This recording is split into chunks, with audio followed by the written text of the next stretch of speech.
안녕하십니까, 이진우입니다. 최근에 미국 정부가 미국에서 만든 전기자동차만 세금 혜택을 주겠다고 하는 바람에 전 세계 자동차 회사들이 깜짝 놀랐었죠. 이번에는 의약품도 미국에서만 만들라고 강조하고 나섰답니다. 우리나라 제약회사들에게 미치는 영향도 꽤 있을 것 같은데 잠시 후에 이 내용 자세하게 들어보겠습니다. 부동산 개발 시장, 조금 쉽게 말하면 땅을 사서 아파트나 상가를 짓는 시장이 요즘 잠정 휴업 상태에 들어갔습니다. 부동산 경기가 안 좋은 것도 이유지만 공사비가 오르고 그리고 특히 금리가 오르면서 수익성도 악화되고 자금 조달도 잘 안 되고 있기 때문이라는데요. 금융회사들이 요즘 건전성 관리를 위해서 대출을 조이는 바람에 그렇게 됐다는군요. 최근에 부동산 개발 시장 이야기 좀 들어보겠습니다. 지난밤에 미국 증시가 크게 하락했는데 그 이유가 어제 우리 시각으로는 어젯밤에 발표된 8월 소비자 물가지수가 예상보다 많이 올라서 그렇답니다. 이 얘기 자세하게 또 들어보겠습니다. 9월 14일 수요일 손에 잡히는 경제 바로 시작합니다.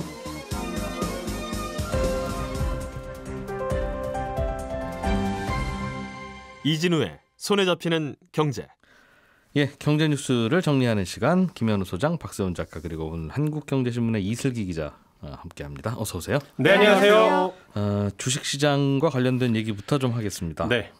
박 작가님, 미국의 8월 소비자 물가지수가 지난 우리 밤 사이에 발표됐는데 시장이 깜짝 놀라는 숫자가 나왔다면서요? 개인적으로 저도 깜짝 놀랐습니다. 왜냐하면 이 지표가 우리 시간으로 어젯밤 9시 반에 발표가 됐는데 그 전에 나오던 기사들 대부분이 뭐였냐면요.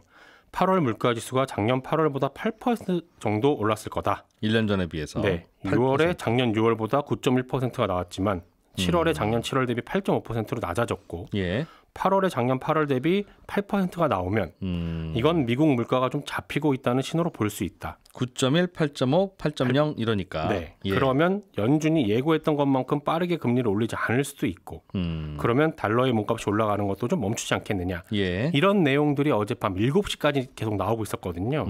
그런데 막상 뚜껑을 열고 보니까 8.3%가 나온 겁니다. 물론 7월에 비해 소폭이나마 떨어지긴 했지만 지금 시장 전망치보다는 높게 나오면서 이거 어쩌면 물가가 정점을 찍고 내려가는 게 아닐 수도 있겠는데 이거 어쩌면 생각 이상으로 물가 인상 국면이 계속될 수도 있겠는데 라는 이유로 깜짝 놀라면서 어제 미국 증시도 4% 5% 정도 하락 마감을 했습니다.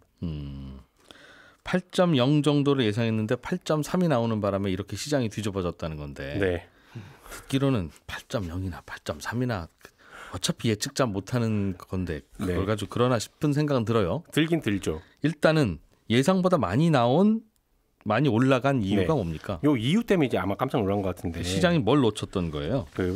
8% 정도 나올 것 같다. 이번에는 7월보다 좀 떨어질 것 같다라고 생각했던 가장 확실한 근거가 유가였거든요. 근데 미국 휘발유 가격이 6월에는 갤런당 $5를 넘었고 7월에는 좀 떨어져서 $4 중반, 그리고 지난달에는 $4 밑으로 떨어졌어요. 근데 미국 물가지수에서 휘발유 가격이 차지하는 비중이 상대적으로 높기 때문에 휘발유 가격이 떨어졌으니 물가지수도 좀 낮게 나올 거라고 본 거죠.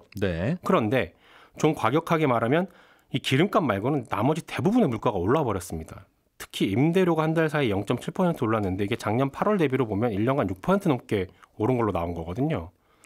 연준도 임대료 상승을 인플레이션의 주범으로 보고 있는데 부동산 경기가 만약에 이제 침체 조짐을 보이더라도 임대료 같은 경우는 짧은 시간 내에 하락세로 돌아서기가 어렵기 때문에 앞으로도 물가가 쉽게 꺾이진 않을 것 같다라고 예상을 하는 거고요. 이 임대료는 세입자한테 요즘 월세 얼마 내십니까? 이렇게만 묻는 게 아니라 집주인한테도 묻죠. 집주인한테도 당신 집 임대 주거나 임대 주실 거죠 앞으로?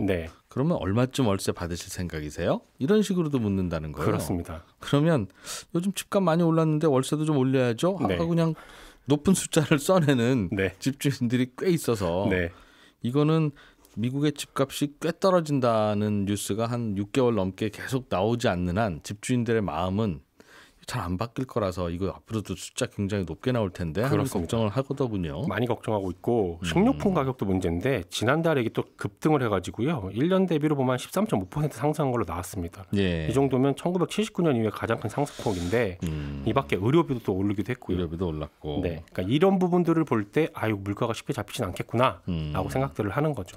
요즘 미국에서는 외식할 때 팁도 많이 올라서 도저히 이건 외식은 못한다라는 반응들이 굉장히 많이 늘어나고 있대요. 가보셨습니까? 아니, 전에 들은 얘기입니다.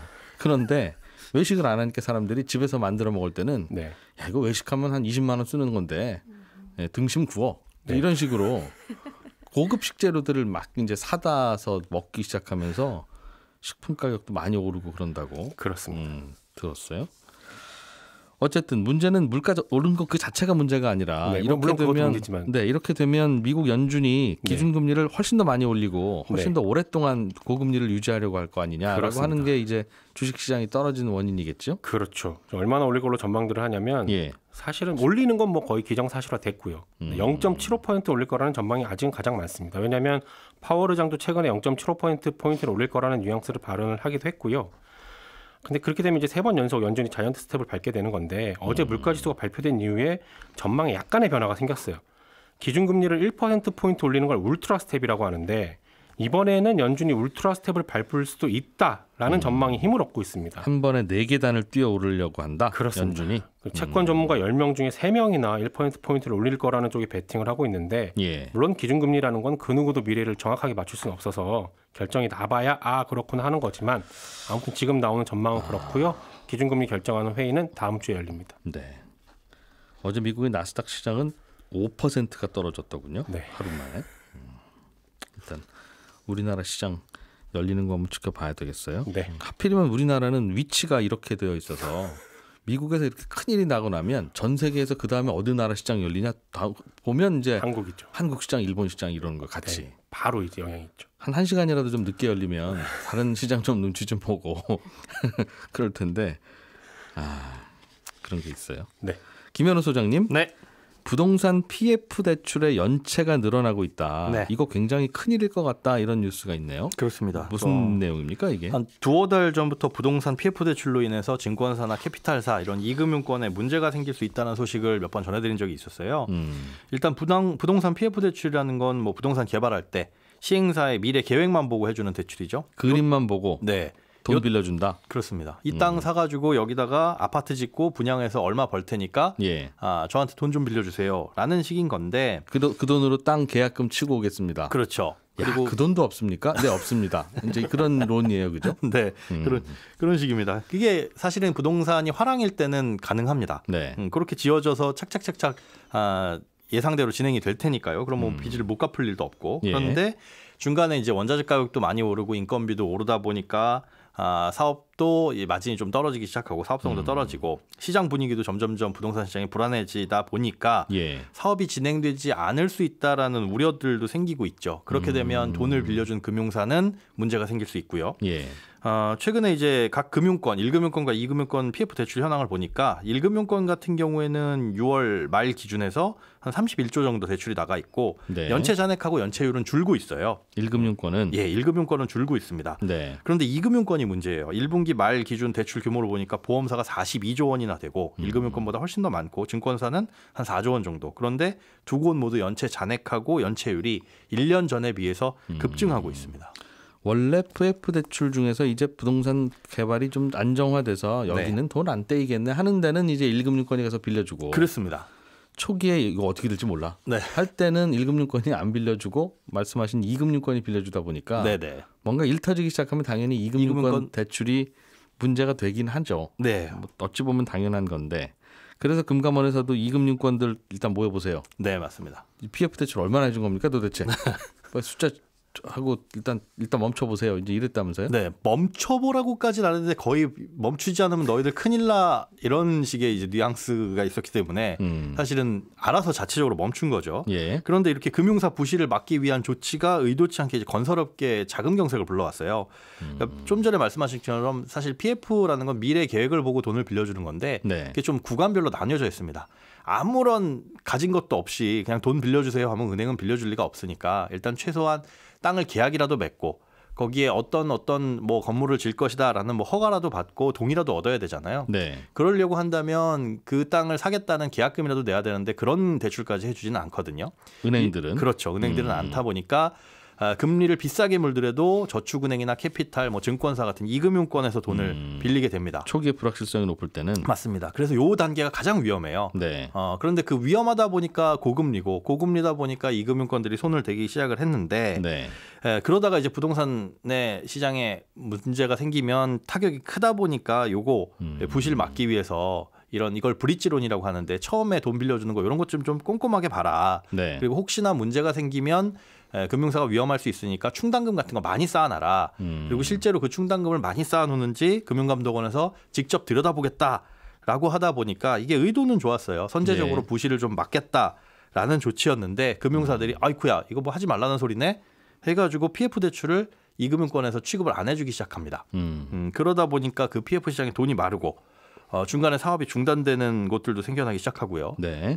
신문 보도들을 보면 지금 올 초에 금리가 5%였던 이 브릿지론 금리가 9에서 10%까지도 올랐는데 돈을 구하기가 힘들다. 9나 10 준다고 해도 안 빌려준다. 네, 이게 뭐 금리 인상의 영향도 있지만 규제 때문에 이제 더 이상 돈을 웬만한 사업장에서는 웬만한 규모에서는 또 빌리기가 어려운 상황이 되고 있는. 아예 그러니까 착수금도 못 빌린다 이제 이 말인데. 그렇죠. 착수금 못 빌리면 그냥 안타깝죠. 그렇죠. 뭐 그냥 안타까운 걸로 끝나는 건데. 꿈과 미래만 갖고 있었는데 에이 네. 못하게 됐네 하고 마는 건데. 그러니까 이제 단기적으로야 그런데 네. 문제는 착수를 한 곳, 착수금은 그렇습니다. 다행히 빌려서 네. 거기도 문제가 있겠습니다. 그럼? 네, 일단은 그 브릿지론을 빌려서 계약하고 뭔가 하려고 했는데 중간에서 막혀버린 경우에는 네. 그 계약금을 포기하고 못 갚는 경우도 있거든요. 돈 그러니까 초기 착수금은 빌려서 네.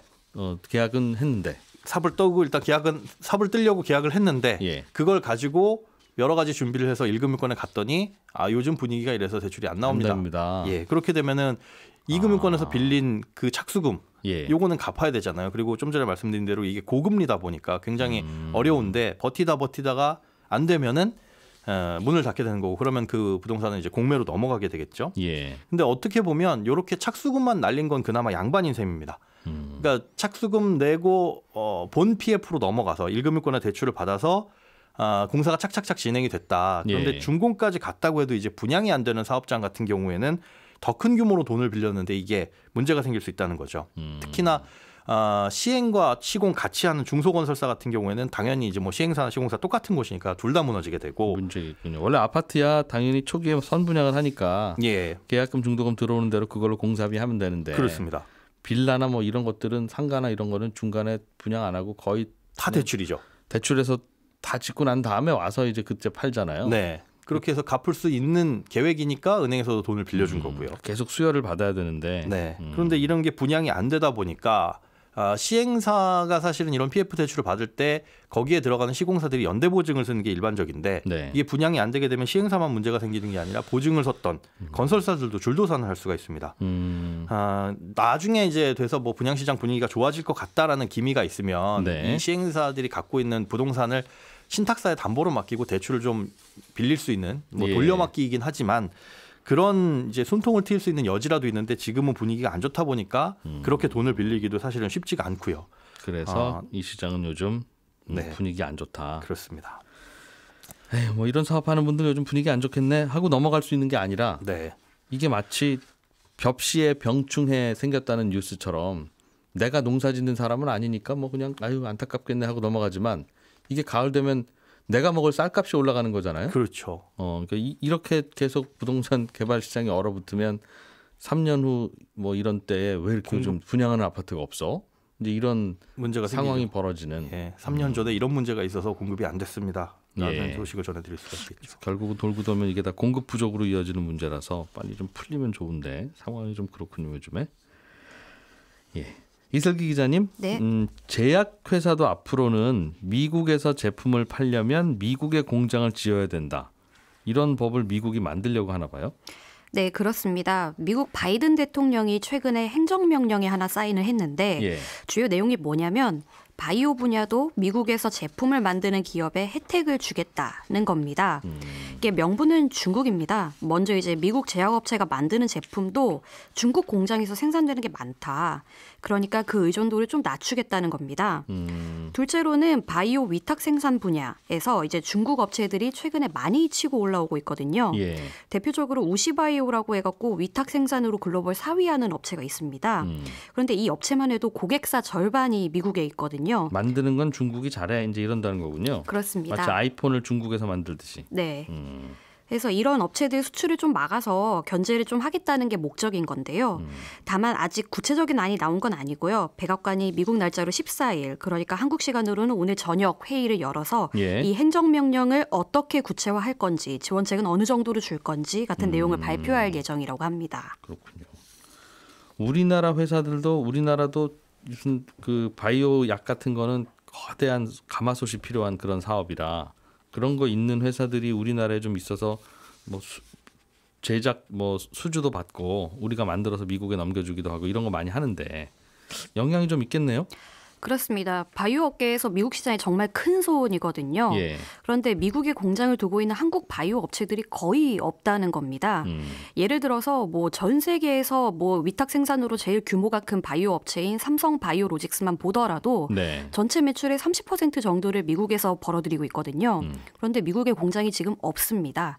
셀트리온도 보면은 현지 업체의 위탁 생산에 맡기는 물량도 소량 있기는 한데 대부분은 송도에서 만든 다음에 미국에 수출합니다. 네. 아무래도 미국 인건비가 워낙 비싸고 추가로 공장을 지으려면 비용도 많이 드니까 미국에 공장 짓는 거 이제껏 꺼려왔던 건데요. 이럴 거면 진작 10년 전에 공장 지을 때 얘기를 했어야지. 우리 다 공장 송도에 짓고 나니까 갑자기 이러면 어쩌라는 거냐. 뛰어갈 수도 없고. 그런 얘기겠죠? 예, 그렇습니다. 심지어 뭐 이미 지은 것도 있지만 지금도 짓고 있는 것들이 굉장히 많거든요. 예. 그래서 하나 지으면 될 거를 이제 괜히 두 개 짓는 일이 될 수 있다는 겁니다. 예. 또 바이오 공장이라는 게 뭐 한 달이면 뚝딱 지어지고 그런 게 아니거든요. 공장부터 세우고 뭐 FDA에서 뭐 의약품 제조 기준을 통과했다는 인증도 받고 이러려면은 최소 5년은 걸린다고 합니다. 네. 그럼 우리나라 업체들이 부랴부랴 공장 만들 동안에 미국에 이미 공장을 갖고 있는 뭐 미국 업체들이나 아니면 유럽 업체들이 장사 다 하고 갈 수 있다는 겁니다. 그래서 바이오 업계에서는 미국이 어떤 가이드라인을 들고 올 것인가에 굉장히 촉각을 기울이고 있는 상황입니다. 그렇다고 또 미국으로 얼른 그런 공장 지으러 가자고 할 수도 없는 게 이게 바이든 대통령이 선거철에 그냥 한번 해보는 말인지 아니면 진짜 내심이 그런지 그리고 진짜 내심이 그렇다고 해도 또 재선을 할지 안 할지 모르니까 이게 3년 후에 4년 후에는 저분이 미국 대통령일지 아닐지도 알 수 없는 상황에서 가서 지을 수도 없고 안 지을 수도 없고 참 고민이겠네요. 지켜봐야 되는 거예요, 그냥? 그렇습니다. 지금으로선 그런데요. 일단은 기업이 독단적으로 미국 정부를 거스를 수가 없지 않습니까? 예. 그래서 결국에 정부가 나서서 풀어야 합니다. 우리 정부가 WTO에 이거는 자유무역을 왜곡한다라면서 제소하는 것도 고려하겠다고는 했는데 사실 WTO에서 결과가 나올 때까지는 시간이 굉장히 많이 걸립니다. 네. 실제로 튀르키예가 2019년에 우리나라에 공장 안 지으면 건강보험 지급 안 해준다 해서 이제 EU에서 제소를 당했었던 적이 있거든요. 약은 터키에서 파는 약은 터키에서 만들어라. 예, 그렇습니다. 이랬었나 봐요. 똑같은 일을 한 거죠. 예. 근데 그 결과가 제소하고 3년이 지나서야 올해 7월에 나온 거거든요. 그래서 지금으로서 최소는 우리랑 비슷한 문제를 안고 있는 미국의 동맹국들이랑 좀 힘을 좀 합쳐야 된다. 네. 그렇게 미국을 압박해서 예외 조치를 좀 만들어야 한다라는 겁니다. 그래서 결국에 정부의 외교력이 중요한 때가 된 것 같습니다. 자동차도 미국에서만 만들어야 세금 혜택 준다. 의약품도 그렇다라고 하는 게 내심으로는 자동차라고 하는 거는 보조금 주는 건 세금 혜택 주는 건 전기차밖에 없으니까 배터리를 중국에서 사오지 마 결국은 그 얘기고 약도 중국에서 만들어 오지 마 결국 그 얘기라서 중국 견제하려고 이러는 것 같긴 한데 다른 이유가 혹시 있어요? 네, 물론 중국을 견제한다는 게 가장 큰 이유긴 한데 사실은 그동안 무너졌던 미국의 제조업 기반을 돌려놓겠다는 의지가 굉장히 강한 것으로 보입니다. 지금 미국 기업의 생산 기반이 거의 다 해외에 있거든요. 예. 뭐 그 해외 중에서도 중국이 굉장히 많은데 그 말은 바꿔 말해서 그 나라의 규제, 물류, 방역 정책이 다 영향을 받는다는 겁니다. 그래서 과거에는 싸게 물건 만들려면 이건 어쩔 수 없다 하면서 어느 정도 눈 감고 넘어갔던 것도 있는데 네. 코로나를 겪어보니까 이거 이대로 뒀다가 진짜 안 되겠다 싶은 겁니다. 그래서 중국이 제로 코로나 때문에 납품 못 받고 이런 게 계속 이어졌으니까 그런 건데요. 네. 이참에 리쇼어링을 강하게 추진하자. 생산 기반을 다시 미국으로 돌리자라는 의지가 굉장히 강해진 것 같습니다. 우리 입장에서는 중국에 공장 하나 세워서 중국에도 팔고 미국으로도 팔고 하면 딱 간단하고 제일 좋은 걸 말씀하신 대로 중국에도 하나 세우고 미국에도 하나 세우고 유럽은 또 유럽에다 세우라고 하고 그래야 되는 상황이네요. 그렇습니다. 관리도 어렵고 네. 그럼 당연히 단가도 올라갈 거고 다들 전 세계가 아주 비싼 물건 써야 되는 상황인데 그렇게 하겠다는 거죠 어쨌든. 네. 네. 박 작가님, 네. 조금 어려운 뉴스 같기는 한데 네. 재정 준칙을 법제화한다는 뉴스가 있네요. 정부가 그러기로 했죠. 우리나라 정부가 재정 준칙을 법제화하겠다고 어제 밝혔다던데 네. 법제화라고 하면 법으로 만들겠다는 뜻인 것 같아요. 네. 재정 준칙이라는 건 뭡니까? 우리가 경제를 어렵게 느끼는 이유 중에 하나가 단어가 어렵다는 건데 예. 재정 준칙이라는 건 한마디로 정부가 쓸 돈의 한도를 법으로 주겠다라는 겁니다. 우리도 매달 들어오는 월급보다 지출이 많으면 돈 빌려오잖아요. 예. 정부도 마찬가지입니다. 정부로 들어오는 세금이나 사대보험으로는 정부 지출이 감당이 잘 안 되니까 시중에서 돈을 빌려서 쓰는데 국채 발행 이런 네. 거. 예. 그 과정에서 정부 부채가 늘게 되거든요. 예. 그런데 이 정부의 부채가 어느 정도로 늘어나도 괜찮으냐 하는 기준이 없습니다. 물론 돈 잘 쓰면 괜찮은데 또 선거로 집권한 정치인들이 예. 경제를 살리는 목적보다는 유권자의 표를 얻으려고 엉뚱한 지출을 하게 될 가능성도 있거든요. 정부가 돈 쓰는 게 싫은 게 아니라 네, 쓸데없이 쓰거나 그렇습니다. 인기 얻으려고 쓰는 그렇죠. 그러다 보면 효율적이지 않은 곳에 써지게 되고. 근데 또 매번 그 용도를 두고 72일 가리는 것도 좀 어렵잖아요. 예. 그래서 정부가 부채를 조달해서 재정을 사용하는 걸 제한도 좀 하자, 전제도 좀 하자라는 목적으로 만든 게 재정준칙인데 우리 몸으로 예를 들면요. 체지방 비율 같은 겁니다. 자, 가만히 있어보자. 키가 183cm고 나이가 40이면 체지방 비율은 이 정도여야겠네라는 걸 정해두고요. 예. 그걸 넘기지 않으려면 탄수화물은 얼만큼 먹을지 단백질은 얼만큼 먹어야 될지 이런 걸 정해두자라는 겁니다. 아예 숫자로 딱 못 박아두면 그렇습니다. 괜히 뭐 아침에 살 좀 빼라 이런 얘기 서로 안 해도 되고. 안 해도 되죠. 딱 그 숫자만 맞추면 되니까. 네. 재정 준칙을 그럼 법으로 만들겠다는 건데 네. 구체적으로 뭘 어떻게 하겠다는 겁니까? 여기서도 어렵고 복잡한 단어가 등장하는데 관리재정수지라는 게 등장을 합니다. 정부가 쓰는 가계부를 보면요. 정부가 세금으로 걷는 돈뿐만 아니라 기금, 사대보험 뭐 이런 거 다 들어오는 걸 수입으로 적고요. 예. 정부가 지출하는 모든 돈을 지출로 분류한 다음에 수입에서 지출을 뺀 게 플러스인지 마이너스인지 요걸 보거든요. 이게 통합재정수지인데 이 통합재정수지에서 국민연금 같은 사회보장성 기금을 뺀 걸 관리재정수지라고 합니다. 정부에 돈 들어오는 주머니는 1번은 세금이고 2번 주머니에는 4대 보험이 들어오는데 네.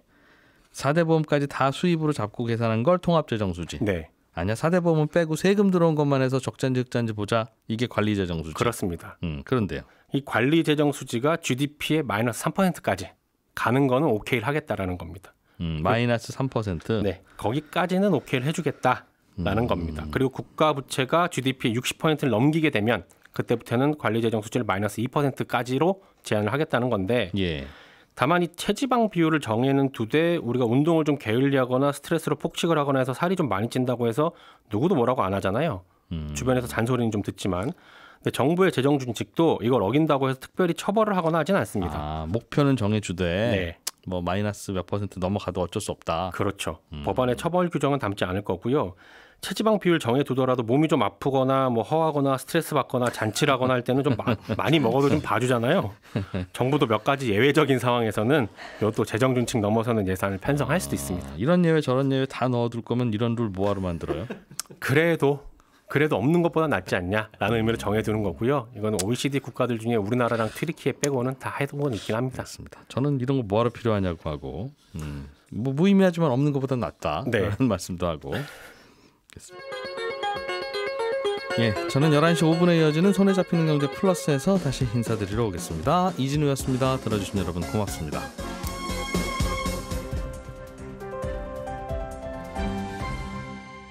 경제를 생각하는 사람들의 즐거운 습관. 이진우의 손에 잡히는 경제.